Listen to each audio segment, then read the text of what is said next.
మైసూర్లో నివసించే ఒక వ్యక్తి రమణ మహర్షి గారి ఆశ్రమానికి వచ్చి పునర్జన్మ గురించి తెలుసుకోవాలని ఆరాటపడతారు. ఆయన ఒక ప్రశ్న వేస్తారు రమణ మహర్షి గారిని. జనరల్గా ఒక వ్యక్తి మరణించిన తరువాత మళ్ళీ పుట్టడానికి మధ్యలో 50 నుంచి 10,000 సంవత్సరాలు తీసుకుంటారు అని అంటారు. నేను ఇది దివ్య జ్ఞానం అనే గ్రంథంలో చదివాను. ఇది నిజమేనా? అలా ఎందుకు జరుగుతుంది అని అడుగుతారు. వెంటనే మన భగవాన్ గారు ఏమంటారంటే, ఈ లెక్కలన్నీ ఈ క్యాలిక్యులేషన్స్ అంతా కూడా ఇమాజినేషన్సే, అవన్నీ ఊహాజనితాలే. కొంతమంది ఎక్కువ కాలం తీసుకుంటారు, కొంతమంది తక్కువ కాలం తీసుకుంటారు, అంతే తప్ప వేరేది ఏమీ కాదు. అండ్ వచ్చిపోయేది ఆత్మ కాదని స్పష్టంగా మనం గ్రహించాలి.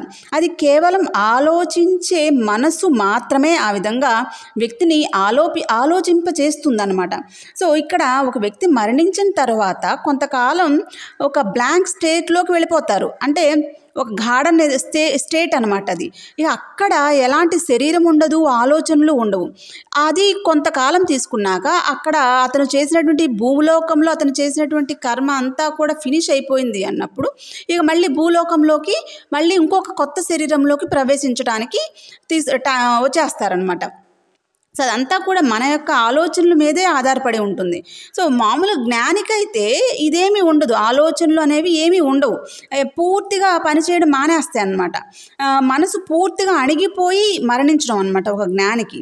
సో జన్మలెత్తడం అంటూ ఏమీ లేకుండా పోతుంది అన్నమాట ఒక జ్ఞానికి.